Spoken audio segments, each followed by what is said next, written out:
In this video, we are going to talk about finding the ideal property for your first or next Airbnb. First thing we want to go over is location, location, location. You hear this all the time from real estate agents or investors. Here's the thing, guys. You can fix a property, but you cannot fix a location. And that's the first thing I want to go over. And by the end of this video, you guys are going to know the best properties that will give you the highest return on investment. Should you go for apartments, townhomes, condos, tiny houses, single family homes? What about a duplex, a triplex, a fourplex, or something else? By the end of this video, you will know exactly what types of properties you should be looking at. So make sure you guys stick around and let's jump right in. So when it comes to the location, again, you can fix the property, but you cannot fix the location. So the number one thing you want to do is find a great location, and let's go over a few things. One of the things that you want to avoid is launching properties that are on a main street. You see, back in 2018, I launched a short-term rental here in the city of LA that I still have today. And every once in a while, I get a complaint, and I'll share why in a second. Because it is on a main street that leads you into the freeway. One, it's not safe. I wouldn't feel comfortable staying in that property, to be honest, because I've got two little ones, and if they were playing in the front yard, there's cars going, 55, 60 miles an hour as they're trying to get to the freeway. And I just wouldn't feel comfortable for my 4-year-old to be riding her bike outside. Secondly, it's noisy. Even if you're inside of the home and all the doors and windows are closed, you can still hear and when you're sleeping or laying down at night and it's super quiet, you can hear those vehicles going up and down the street. So you want to make sure you avoid properties that are in the main street and stick to properties that are in a nice, quiet residential area. The other thing you want to avoid is properties that are near a train station or near train tracks. Again, it's happened before where I've seen guests complain of Airbnbs nearby because they can't sleep. They hear these trains passing every night, choo-choo, super loud. Again, two things that to me, they're obvious, but hey, it might not be obvious to the everyday person, or especially if you're just getting started, you might not think about these things. And I've gotten complaints from time to time. And so again, you can't fix that. You can't remove a train. You can't change the property. And this is why focusing on the location is so important. The next thing I want to go over is I break down properties as far as the locations in 3 different ways. We have primary, secondary, and tertiary. Let's define a primary location. A primary location, for example, in the city of San Diego, is a property in a really nice area as close as possible to the beach and the downtown area, right? Like if you look at San Diego and you have the gas lamp area, it's near the beach, it's near the downtown and near the airport, and it's a very populated area. There's a large population. There's constant events going on, concerts, events, conferences, weddings, all kinds of things going on year round because this is where all the action takes place. So that's what I consider a primary location. Typically rents are higher. Typically mortgages are going to be higher because the prices are higher, but it's also where the highest demand is. It's a shorter commute to work. It's a shorter commute to the beach, to the airport, to downtown. It's where everybody would love to live on an ongoing basis. But again, it does require more money to be able to live there. That's what I would define as a primary location. Everybody wants to live there or stay there at an Airbnb, but the nightly rates, your payments are going to be higher. Now, if we go about 30 minutes inland away from the primary location, you're going to end up in what I would define as a secondary location. It's still good. Yes, the mortgage prices are going to be lower. Your mortgage payments are going to be lower. Your rents are going to be lower because now you got to commute an extra 30 minutes to get to that primary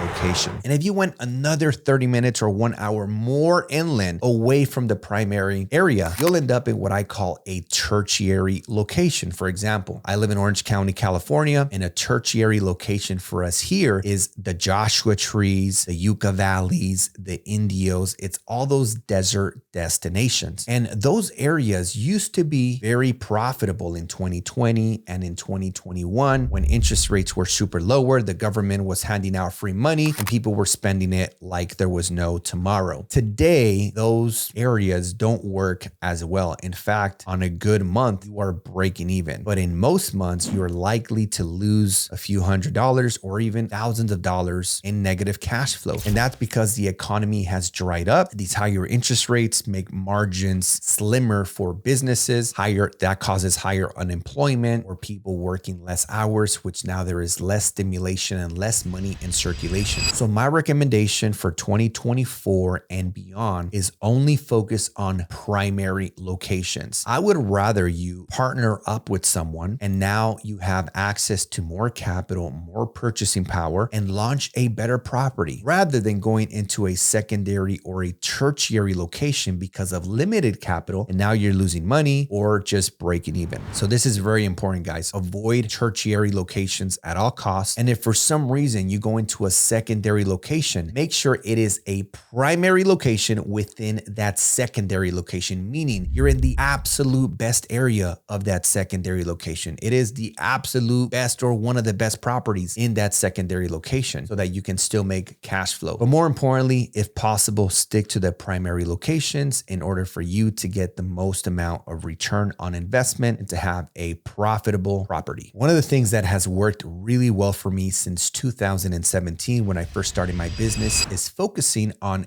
big cities where there are large populations, beaches, downtowns, convention centers, wedding venues, and there is year-round activity. By being near or inside of that downtown area, there's events going on maybe every other weekend or every month. There's always big events going on, and you are going to be able to do really well during those big weekends that can offset maybe if you have some slower weekdays and ultimately be able to maximize your revenue and your cash flow. If you were to launch a property near a popular theme park, that would be a great strategy because all those people need a place to stay. Now let's talk about the types of properties that you should launch. Personally, I have created a great niche. The riches are in the niches, right? And if you look at all the Airbnbs in the world, 80% of them accommodate 1 to 4 guests. So one of the niches that I have created for myself is focusing on single family homes where I can host 8 to 12 people. So the first thing is I go for single family homes that have a minimum of 3 bedrooms, 2 bathrooms, and 1,100 square feet or more. Of course, if I could have 3, 4, or 5 bedrooms, 2 or 3 restrooms, even better. More square footage is also better because then you can create more amenities like a game room and so on and so forth. Single family homes, 3 bedrooms, 2 bath, 1,100 square feet or more. The property must have AC and heat, parking for 2 vehicles or more minimum, especially in areas where there's a lot going on in the area, especially if you're near the downtown, the theme parks, the beaches. Street parking is likely going to be limited. So if you have a driveway or a garage to accommodate 2 vehicles, that is going to be a major plus for your business. Now, the 5th tip that I have when it comes to selecting a property is if you're buying a property, it doesn't have to be renovated because you could always implement the BRRRR strategy where you buy it, you renovate it, you rent it out, refinance, and repeat. So the important thing here is that you only want to launch properties that are fully renovated, especially in today's economy. You want to make sure that you are creating the best experience possible for your guests, and that is providing a property that is fully renovated. And I'm speaking from experience. I had this property for 3 years in San Diego that had a lot of deferred maintenance. Trust me, there was a lot of complaints. It impacted my reviews negatively. And even from time to time, there was a partial refund request because the property was just not in the best condition. So I learned from that experience, and I don't want you to make that mistake. So only launch properties that are fully renovated. Again, if you're buying, you can always renovate the property and do some forced appreciation. But if you are going to rent a property and do the arbitrage strategy, only launch properties that are already renovated. It does not make sense for you to renovate a property that you do not own. So if you're doing the arbitrage, make sure it is already renovated. So let's recap. Single family home with 3 bedrooms, 2 bath minimum, fully renovated, parking for 2 vehicles or more, AC and heat. And then the one more thing is this is more of a bonus. If the property is already furnished, which happens from time to time, that will be a bonus, but it's not a requirement. I and my students have launched properties that came with all the appliances and came with all the furniture, and it keeps thousands and thousands of dollars in your pocket, only increasing your return on investment. I've also implemented the arbitrage strategy on properties that weren't furnished, but they did have all the appliances like the refrigerator, microwave, stove, washer, dryer, keeping thousands of dollars in my pocket. Then I only had to buy the furniture. Again, this is more of a bonus. The reality is 90% of the time that won't be the case, and you will need to buy all those things yourself. Just be on the lookout because it's something that can keep more dinero in your pocket so that you have more money to launch the next property. The next tip that I have for you is make sure that you have a washer and dryer on site. You want want this for two reasons. Number one, your cleaning team is going to need to wash and dry on site. If they have to drive somewhere and commute 10, 15, 20 minutes, one, it's going to take a lot longer. And especially as you start launching more short-term rentals in the same area, it's going to be very unscalable. By having the washer and dryer on site, your cleaning crew will be able to turn over the properties much faster. On top of that, it's a great amenity to offer to your guests to have a washer and dryer available to them, including the detergent and all that good stuff, to make sure that if they're having a longer stay, 4, 5, 7, maybe a couple of weeks, or from time to time, maybe you get a midterm rental that stays for a few months, it's going to be very beneficial to have that amenity on site. The next recommendation is to have a staff only room where you can keep additional inventory, usually a closet that your team can use with a little lock and only they can access it. And in there, you're going to have additional linens, blankets, pillows, maybe a pull-out foldable